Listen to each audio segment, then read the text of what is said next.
Okay, good morning, everybody. This is your school working group. Today's date is November the 16th, and we are in conference room 309. Thank you, everyone, for joining us today. We want to reference that towards the beginning of our efforts, the school working group decided collectively that it was important for us to hear directly from those that were most impacted.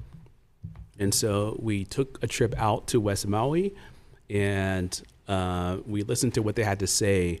And that really did shape from that experience how we created the document there moving forward. And we had that particular audience in mind.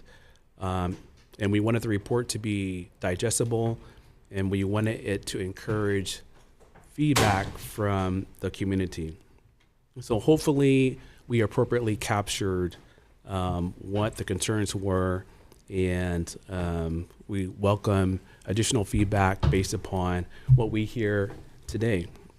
Before we get started, Co-Chair Takanouchi is going to give a PowerPoint presentation that communicates some of our findings and activities we undertook.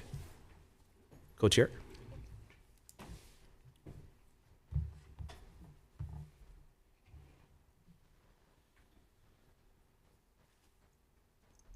Can everybody see? There we go.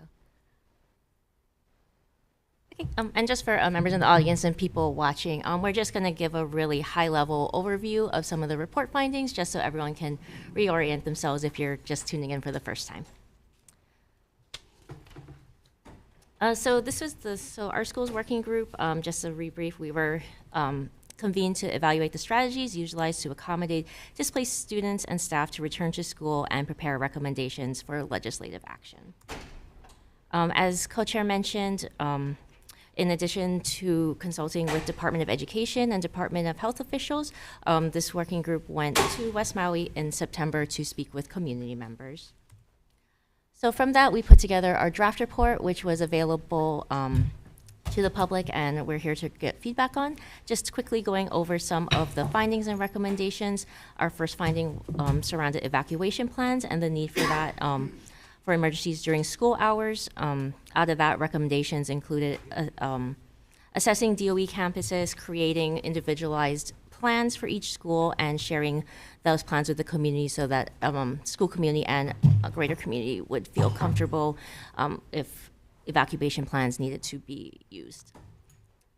Second finding had to do with alternate learning options, including recommendations to the department to be able to quickly reposition staff, find spaces to get kids back into the classroom, and also monitoring progress to make sure students don't risk falling behind for graduation or going to the next grade level. We had the findings about health and safety and the need to monitor soil, water, and air quality for students and staff returning to school. Long-term recommendations to create qualifications to safety qualifications school sites must meet to reopen after disaster, and sharing all this information with students, staff, family, and the community. We had a finding on mental health services and the need for more variety and support in mental health support systems.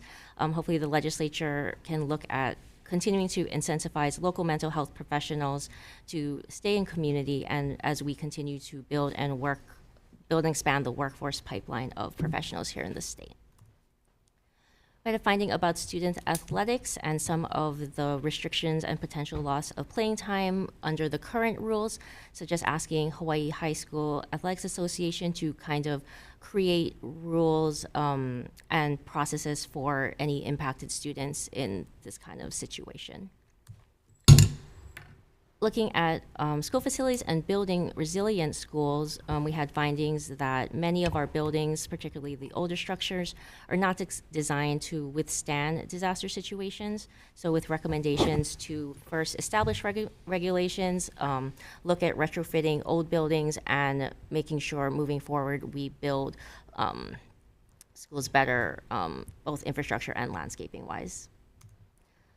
looking at the federal support options, hopefully recommending that DOE, make the most of whatever federal support we can draw down and help with disasters impacted schools, and as well as a note for us to look at any expiring programs and what might need support moving forward.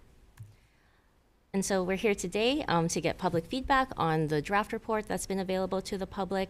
The public can expect the final report for all the working groups to be published on December 15th, and then the working groups will all be making recommendations with our House members on bills to move forward some of these recommendations in the 2024 legislative session. Okay, thank you, Co-Chair, for that. And I guess just one thing that I'll highlight is when we went to West Maui and we had the listening session, one of the most salient and immediate concerns that were brought to our attention was that the West Maui community very much wanted a evacuation route in place prior to the reopening of the Lahaina area public schools. And at the time, this was about 2 weeks out, and so that's no small feat to accomplish something that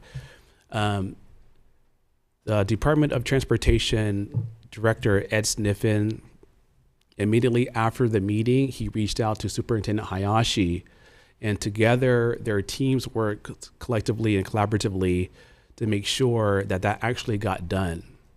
And I'm bringing it up because, again, it was something that was not easy to do.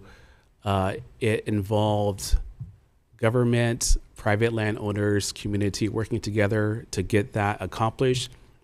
And for those of you who are not familiar with the Lahaina area, Lahaina Luna High School sits on top of a mountain, and then you have Lahaina Intermediate, and then you have Princess Nahi'ena'ena there, all off of Lahaina Luna Road. And so there's one way in, one way out.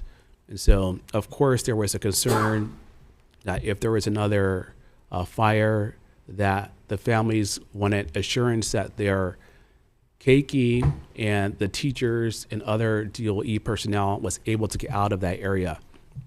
And I reference that because it is one way in which we show that how we can be more responsive to the community's concerns. And so we're grateful for the Department of Education and the Department of Transportation for getting that done. And having said that, we will get into the testimonies here.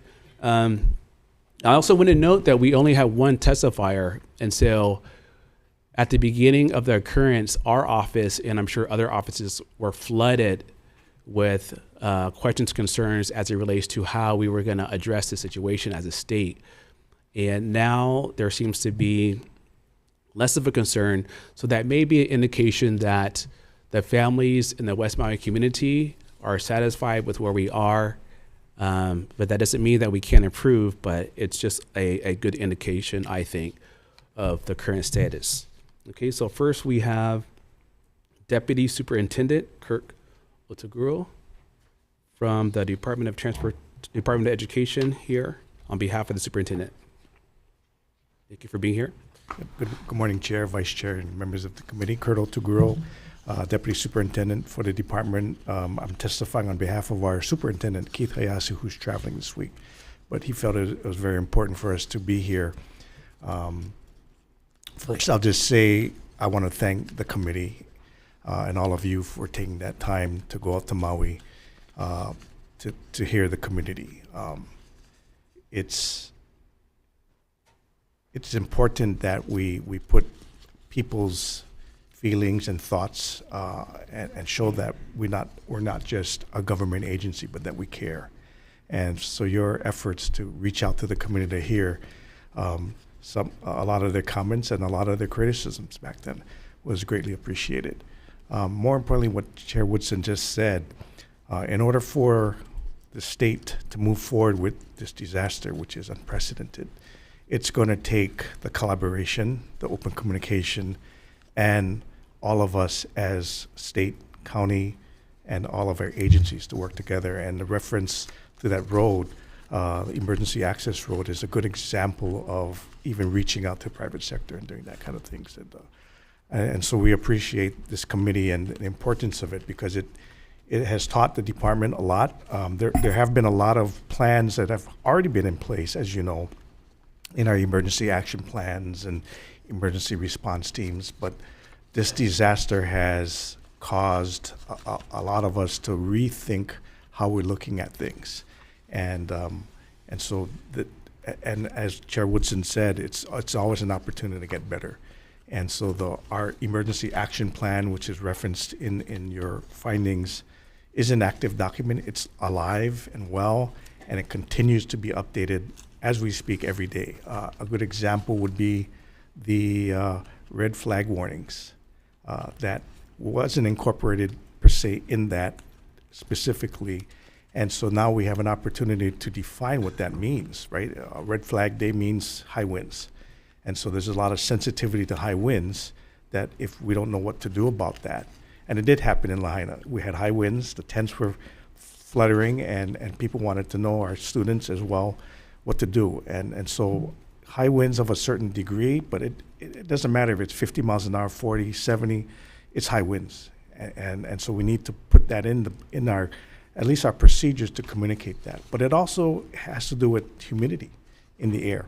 The combinations of humidity and the winds, plus of course, dryness, the area that's dry. Now that's also subjective, what means dry. And so we're gonna do our best to help define that, to settle the nerves and to provide more guidance. So we appreciate this working group's opportunity, and we're happy to answer any questions. Thank you very much. Okay, thank you so much. We also have written testimony from Hawaii Alliance of Progressive Action, Nanea Lo, who provided written testimony, Alice Luck from Kauai Planning and Action Alliance, written testimony. And actually, that's all we have on our list. Is there anyone else here wishing to provide testimony in person or via Zoom?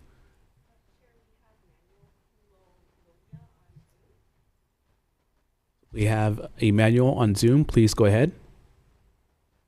And if you're with the organization, if you can state your affiliate, please.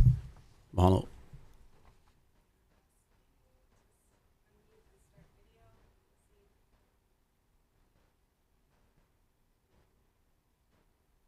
Okay, Emmanuel, if you're talking, we can't hear you. Please unmute. Hello, Justin, can you hear me? Okay, we can hear you now. Thank you.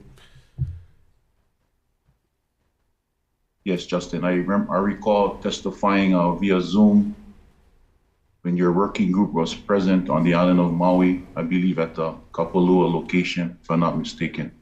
Yes. I have read your report, the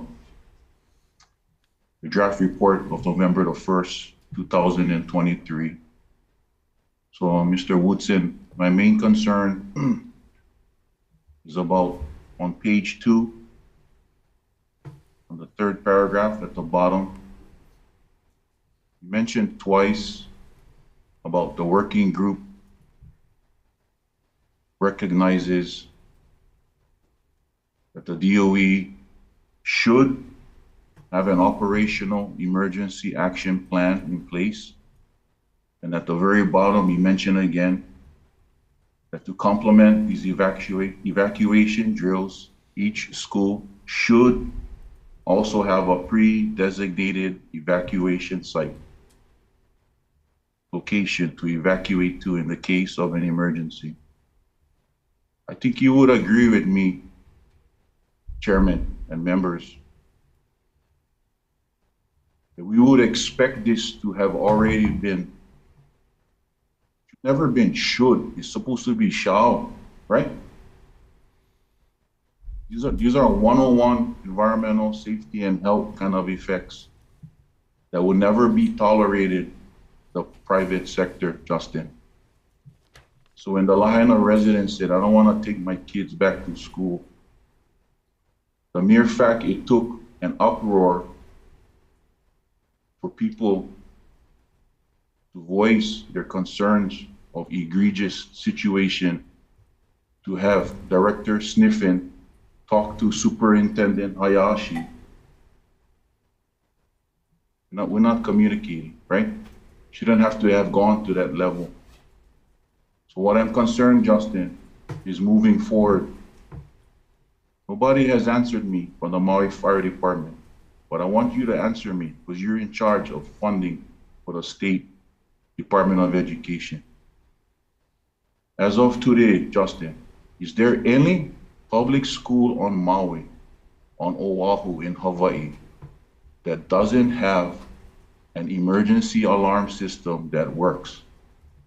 Otherwise, we're in bad shape. You need to do an executive order to have them fixed, okay? Otherwise, we're just inviting another lahaina to happen. And I'm sure you don't want that to happen on your shift. So please share that up the chain to Speaker Saiki and Governor Green. I don't know if they came back from Japan yet. Okay. Aloha, Brother Elijah. Have a great day. Thank you, sir, for that. The chair will exercise his discretion and just respond to the question. We will inquire to see what the status is. The report said shall. We chose that word purposely, but we believe that there are evacuation plans in place at each and every single school, and that there are practices that actively take place in a certain amount of frequency depending upon the plan at each and every school. But sir, we will definitely get that response to you with regards to the fire alarms. And thank you for your feedback and your contribution. We greatly appreciate it. Is there anyone else wishing to present comments and testify via Zoom or in person? Okay, seeing none. Members, are there any questions? Vice Chair Martin. For the DOE, please. So first, just an appreciation. I know that you folks have really worked really hard to get things up and running in a situation that we've never experienced before. And I just wanted to ask you, I think some of the things in our recommendations in the draft report are basically trying to take what you folks learned by having this experience and this process and making it easy to use in the future, like having checklists, like now you know what to do, have there be less decision making and more just automatic action for future ones. And I just wondered if you feel like that is already happening in the department. Thanks for that. The answer is yes. I believe this unfortunate incident has brought awareness to the importance of understanding evacuation plans, emergency action plans, where to go. I think so the short answer is yes, all schools, including other schools across the state now, are aware. The fires that broke out in Waianae created issues, right? Concerns. Same thing in the Pro City area, or the Kunia area, Mililani area, I'm sorry. So the awareness is what we will capitalize on, because now we can emphasize the why it's important to do these emergency drills, why it's important to actually familiarize yourself consistently with the emergency action plan. And every condition, Representative, will require some on the ground thinking, right? Depending on the circumstance in hand. And these are the critical thinking processes that we want to reinforce with our safety and security branch out there. And so we will take this opportunity to do more with that and bring that to light. So yes, thank you for that. Thank you, Vice Chair. Members, any other questions? It's going to be a very fast hearing. Department of Education, I do have some questions. Thank you again for being available for this. And so per your comments you supplied to the working group, you say that the Department of Education determined not to share your evacuation plans. And I quote, it says, because there is potential misuse and security concerns.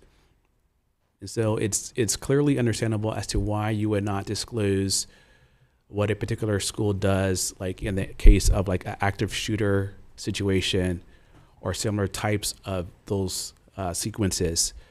But I think what the community was really looking for was just more assurance as it relates to like what happens at a particular location in case of like another fire or another natural disaster. Why does the department not think that it's appropriate to share that information? That's a good question. And yes, we can reevaluate portions of that in terms of what would be appropriate to share and not. The department's position today is that the emergency action plan does have sensitive information as to where to evacuate to, a location there, which could be public, could be not. I mean, it's all dependent on the situation at hand. We absolutely wouldn't want to publish something that would put our students in jeopardy, whatever the case may be. So it's a balance between what we're doing and doing it versus what we're doing in advance and publicizing that so that in the event something happens, and just to be conservative, but there could be a group there waiting for students to be there and do something inappropriate. So, but I understand what you're saying about the public. They do need to be assured that there are active plans there, that we have multiple evacuation routes, we have multiple evacuation locations to go to. I think heretofore, prior to this, the mentality has been if there's a fire in a building, where to go. And so there are fire drills that have been doing that every month, every quarter. But this wildfire has taught us that shelter in place may be appropriate depending on where the fire is, and it may not be appropriate depending on how close it is and where the wind is blowing and how quickly things can evolve, as we've learned. And so, yeah, it's going to be work in progress. And we actually will appreciate that insight from you all as well as we collectively redevelop these and improve upon what we're doing for the schools and the public. And what is the frequency of practice specifically relating to fire evacuation or shelter Elementary in schools place? do it monthly. Can't remember if it's intermediate, but high school, intermediate high school on a quarterly basis. And that, again, however that was established, but that makes me pause to think, why don't we do it more frequently? Because it's top of mind. And so these are areas where we've established these policies that need to be reevaluated. I don't know why we just don't all do it monthly. Now, I know there's a lot of logistics and a lot of Lahaina Luna to do it monthly. It's a lot of disruption for the 1,000 students there. But again, I don't think we would get any resistance from having that be in a more productive manner. But we'll see. Would the Department of Education be amenable to at least sharing evacuation plans to those things that do not trigger any concerns with regards to disclosing certain parameters or safety procedures that might be truncated or disrupted as a result of disclosing that information? I will take that back to superintendent. That's a good discussion point. We want to be as transparent as possible, no question. We have nothing to hide. But we just have to keep in mind that whatever publicly we make in writing, that it's something that's wouldn't jeopardize safety of students. That's all. Is there a reason, though, specifically regarding the fire evacuation, you would not share that information to the public? I mean, off the top of my head, no. But again, I will defer that answer until I speak to my colleagues back in the department. Thank you. I appreciate that. Members, any questions? I have other questions, but if others have questions. I have a question. Okay. Vice Chair. I'm just wondering about the logistics of the evacuation. Would it be on foot? Or, I mean, there aren't like a bunch of buses just waiting there on campus, are there? Like, No. would evacuation be on foot? Yeah, the practical matter is if it's during school, that's your worst nightmare. And at Lahaina Luna, with all the students, it would have to be through personal vehicles. Now, the department, I mean, the schools have asked, are there vehicles available that could be purchased to store at the schools? In the beginning of the disaster, we did have one of our bus contractors store the buses there, but it was more logistically because they had to get it out of Lahaina. They just had it there.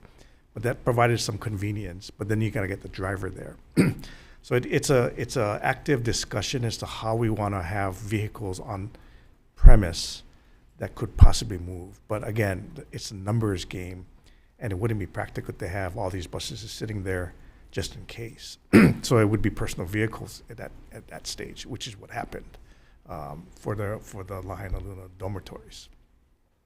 But the short answer is it'd be by foot, and that's why we'd have to have that route and multiple routes depending on what the circumstances. If we're talking about a wildfire, if it's other circumstances, then it's shelter in place.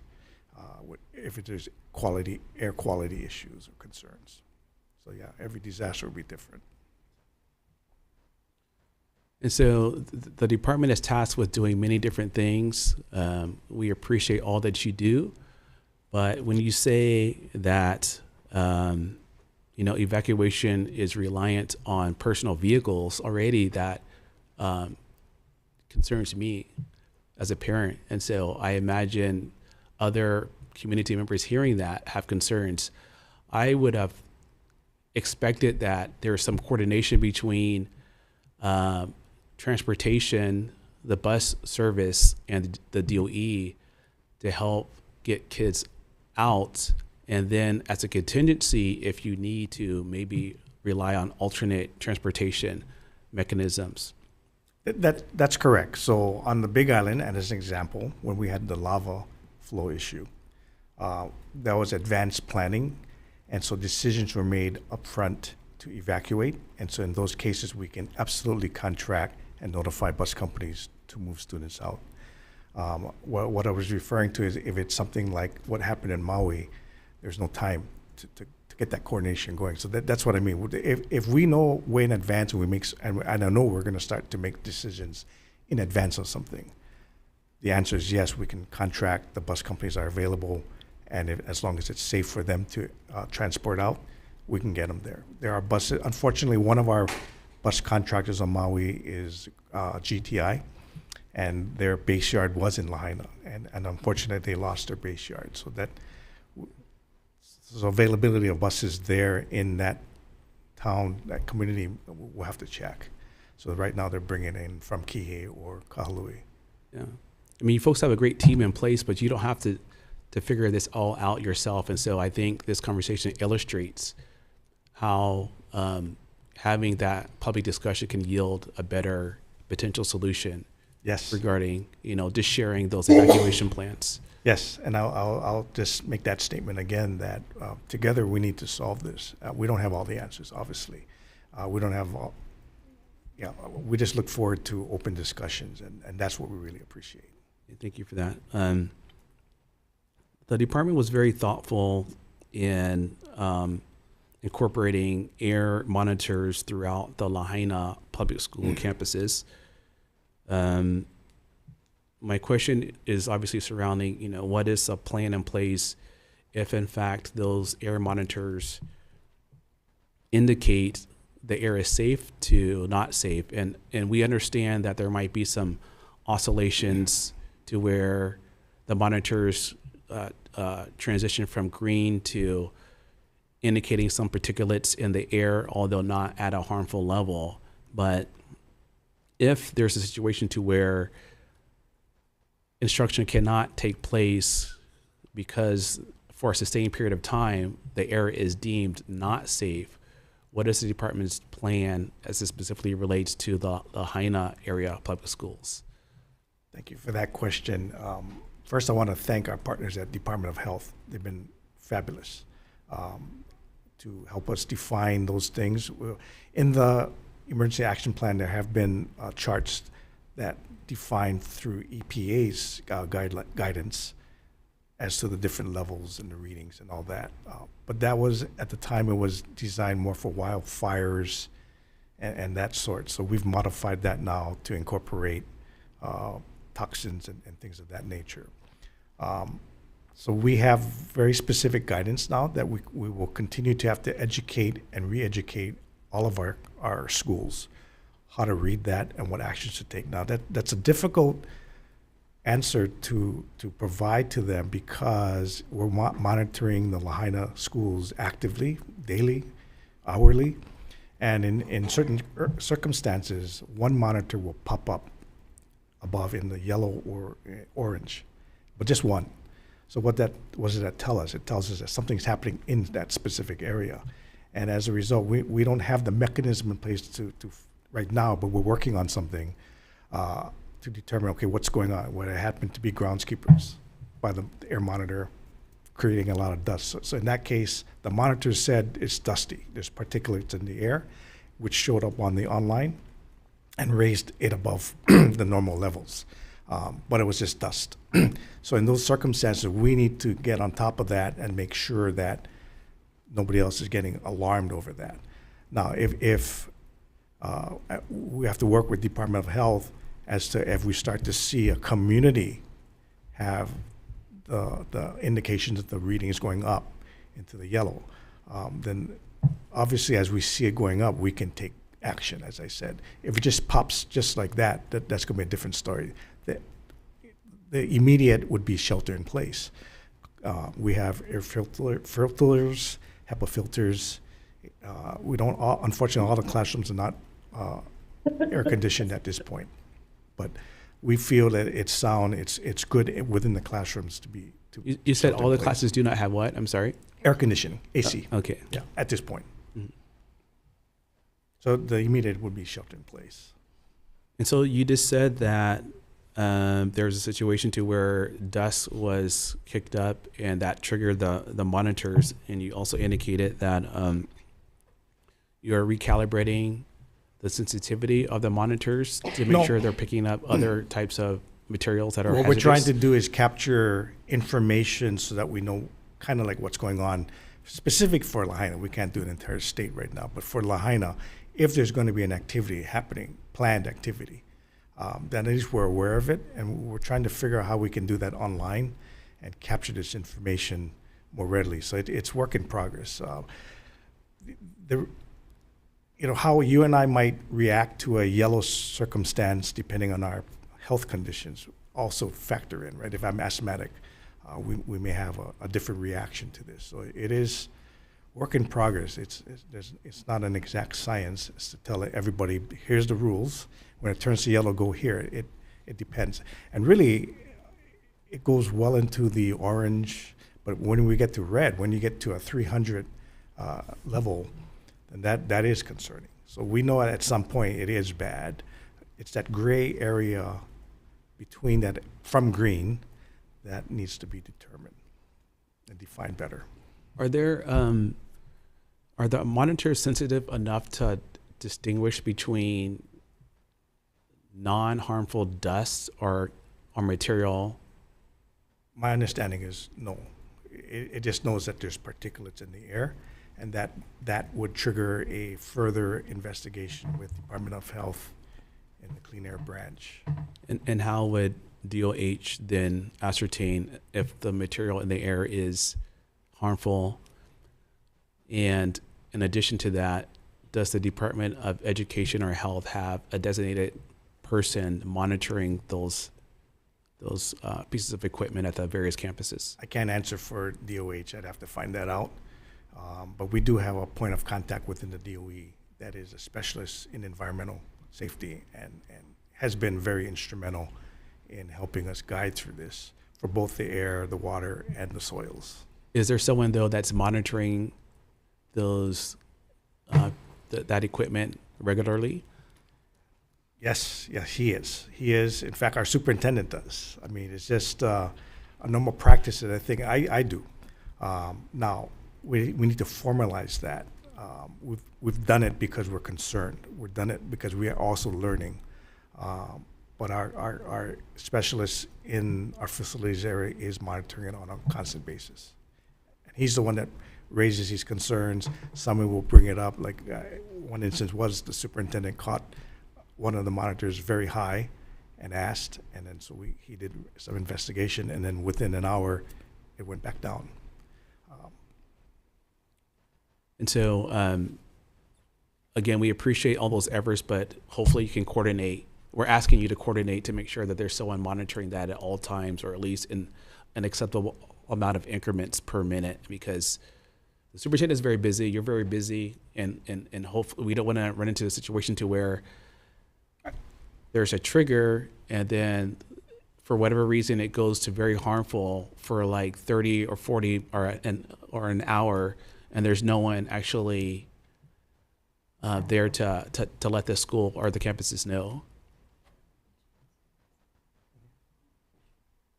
Right, and Nania reminded me that the schools are also monitoring, obviously. But again, if you want it centrally monitored, we need to work on that. Schools have their handhelds. They also have the apps. The humble request is just to make sure that there's Somebody. some sort of frequency to make sure that Yes. someone is designated and not leaving it up to chance Yes. that someone is going to catch it. Yes. Okay, Vice Chair. Yeah. So the reason for that they're so concerned about the particulate matter is because the concern that it might be from the fire region, and that those particles might have metals and other things on them, not normal dust. The website that you folks are using is like a national, it's not one for you, it's like a national one that you're subscribing to, so you can't really change the output, is that right? That's the way correct. It looks. And there are multiple Yeah. sites for that. I wonder if you could use like security cams near the sensors, so that there's, you can see like literally, oh, it goes up, and then you see some guys weed whacking there. You're like, oh, okay, now we know why. Or I don't know, right? Yes. Whatever the source of the problem is, might be evident. And in order for understandably paranoid parents, because after having an experience like they've had, the world no longer seems like a safe place.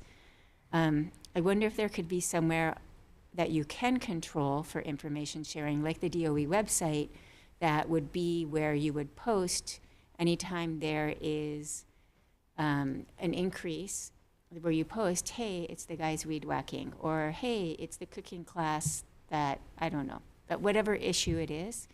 I wonder if there'd be a way to share information that could be given to parents who are tracking that like crazy, so that they don't get upset for no reason. That is a very good suggestion. I'm an advocate to improve security for the schools in general and upgrade our cameras to be digital, to be 360 degree, to be remotely monitored and moved. And so that will take funding. But in addition, what you just mentioned, I never thought of that until you just mentioned it. That is an absolutely good way to leverage some of the cameras that we put on campus, so that those cameras could be made public somehow. We'd have to figure that out on the website. But yes, that's a very innovative idea. Thank you. Members, any questions? I have additional questions. And so, per the written testimony, there was an individual that expressed concerns with regards to language access. Can you speak about what the department has in place to accommodate ELLs or LEDs, also known as, Yeah. families that don't speak English as a first language in their household? I don't know, Nan, do you have that information? I don't have it off the top of my head. Additional languages for communication purposes that we do. Can you talk about if the Department of Education is disseminating information in multiple languages specific to the composition of a particular population? We have written communications in different languages, but nothing of that nature. That's something to work on. You have written communication, but not verbal. I don't think we have verbal. We don't have a language department that has a call center that can speak different languages, if that's what you're asking. Okay. Yeah. Has the department received any complaints regarding that issue, defined as families not being able to understand what's going on? Because if you're in an emergency situation, and someone asks me to read something in Spanish, I'm not going to be able to do it that well if English is not my first language. I'm not aware of any. I'm sure there have been. In an emergency, I know that we haven't addressed this to what you're asking. I know that on an ongoing basis, schools handle themselves with their parents and constituents. And so language speaking teachers or administrators can converse, but that's on a case by case by school. And they know their constituency best, the community best for those respective areas. But in terms of a central office response, the answer would be we don't have that at this time. So on a regular basis, per each school, information that's sent to the parents is done so in a way that they can understand, define as it's in their tongue that they speak That's my at home. understanding. But again, the disaster caused us to, from a communication perspective for the complaints, virtually almost every single form of communication was broken, not available immediately. And that caused a lot of angst. That caused Sure. probably the most concern. No phone, no email, no nothing. And so that was a situation that was difficult to deal unless you're on the ground. And because it was toxic and burn zones, and it's very, and then we didn't know where the families did go in the beginning. So but through the collaboration with a lot of different people and agencies, we were able to get to that. But it took time. And in the meantime, parents were concerned what's going on, right? So yes. Yes. Okay. When you observe some of the highest performing school systems globally, one aspect that they have mechanisms in place to facilitate constant improvement. And this, of course, is operationalized towards learning and increasing student outcomes, improving student outcomes. But it's more broadly applicable to schools and school systems. Thinking about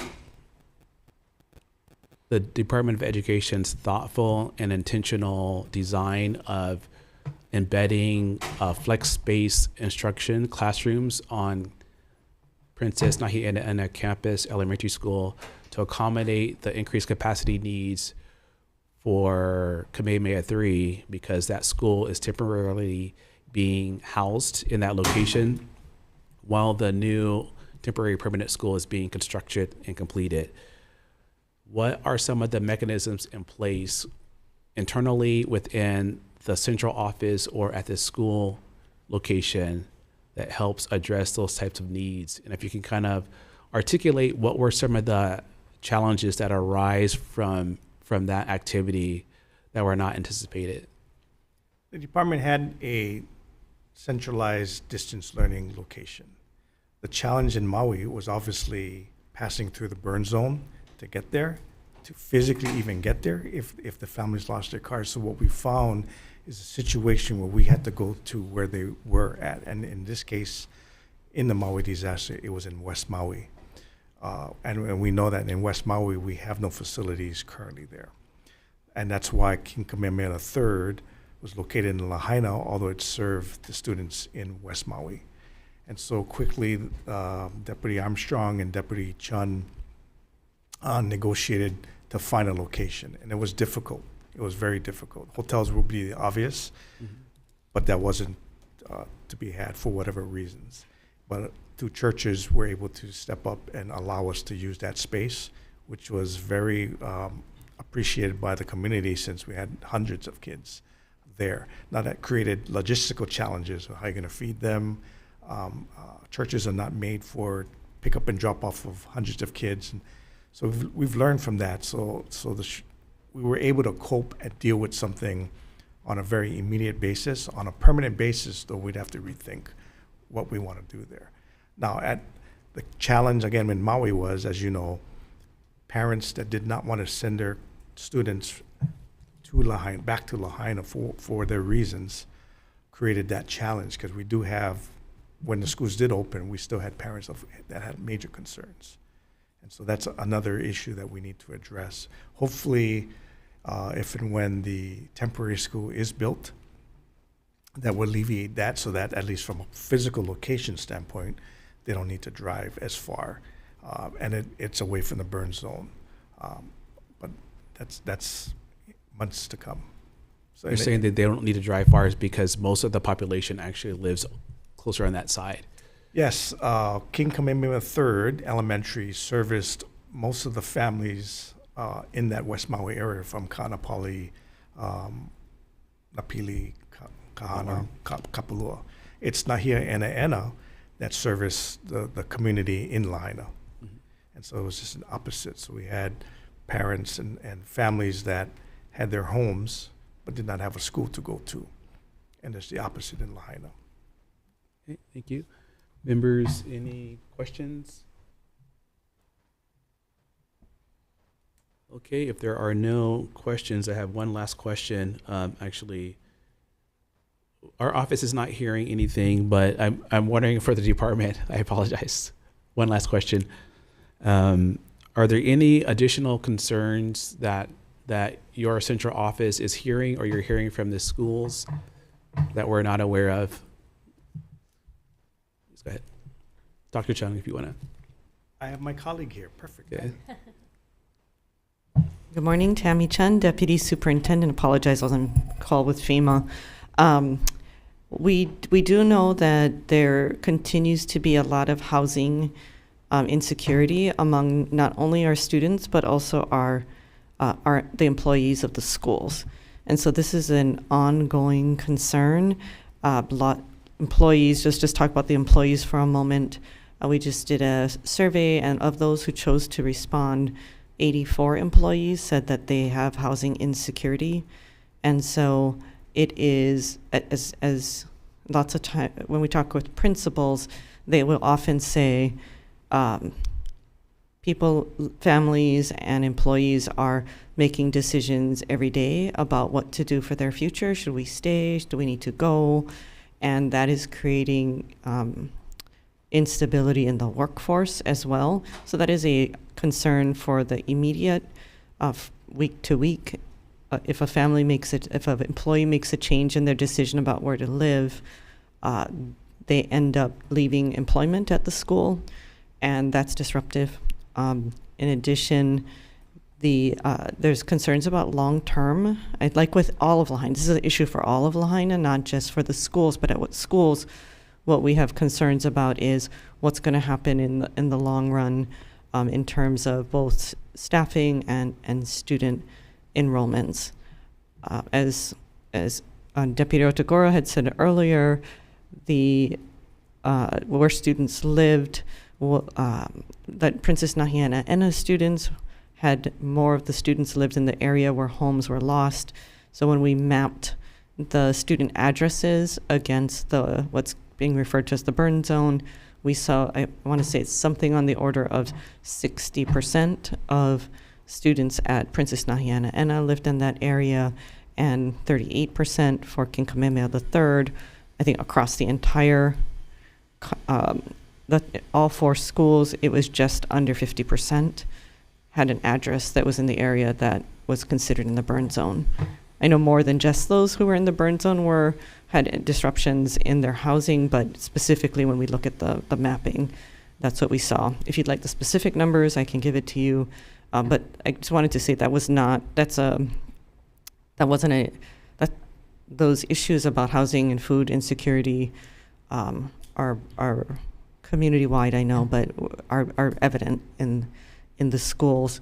We have been working with our partners in the congressional delegation and other parts of the federal government to see if we can provide free school meals for students for the rest of the school year at least. And we just secured private donations to be able for that to happen. So we're going to be sharing that information today at the Board of Education, and just got permission to announce that the two donors that are contributing are, it's Marriott. There's a longer official name, but it's the Marriott and the Bezos Family Foundation.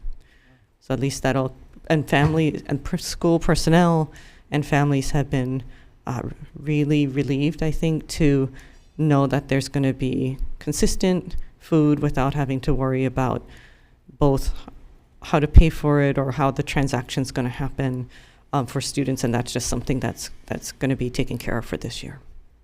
That's encouraging, and we appreciate the Marriott organization and the Bezos organization who is growing roots on Maui, and they're active and they work collaboratively with the community on various aspects to help support all of our communities there. So we're grateful to them as well.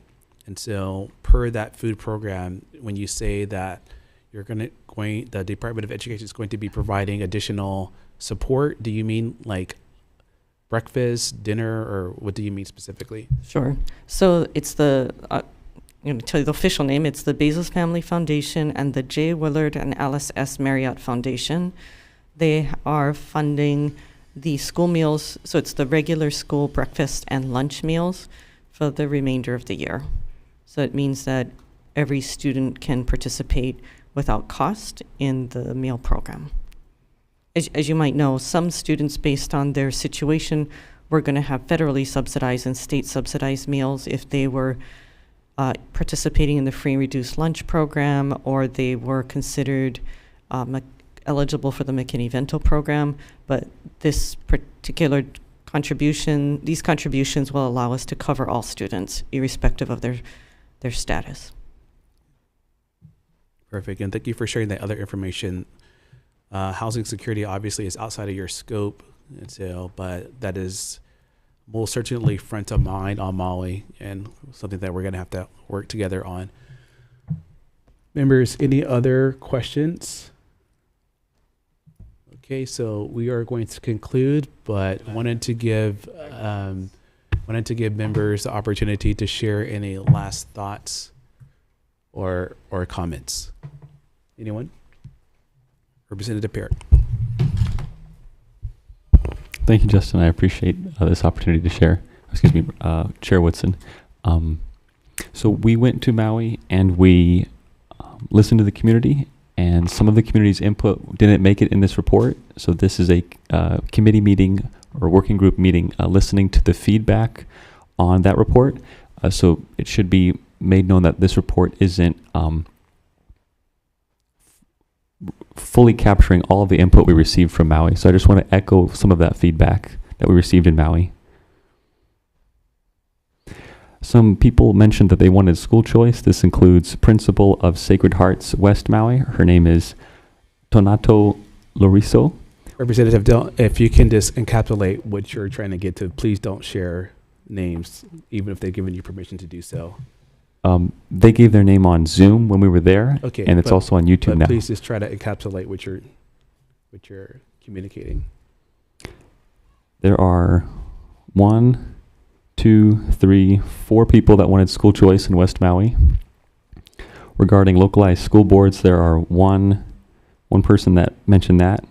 Regarding parental consent before counseling, there are 2 people, three people that mentioned they wanted that. Point of order, Chair. School boards and school choice has nothing to do with emergency response. I disagree. If you have a localized... I'm talking to the chair.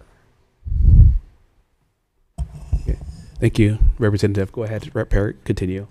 But please try to tailor your comments on the particular subject matter. The residents of West Maui shared their concern at a meeting regarding schools, and this is the input that we heard from them. My understanding is that school choice could aid fire prevention and fire safety by schools being competitive as to which school is the safest, and then parents could choose to take their kids to those schools. Mental health is a dynamic involved with responding to disasters, natural disasters, and counseling has to do with that. Localized school boards connects to the nearness of leadership to the community, and so if there's a superintendent and a board of education in Maui, that would help the West Maui residents feel nearer to their leadership in the Department of Education. So these 3 topics that were voiced by the West Maui residents are all connected to the purpose of this committee. Thank you for sharing your information.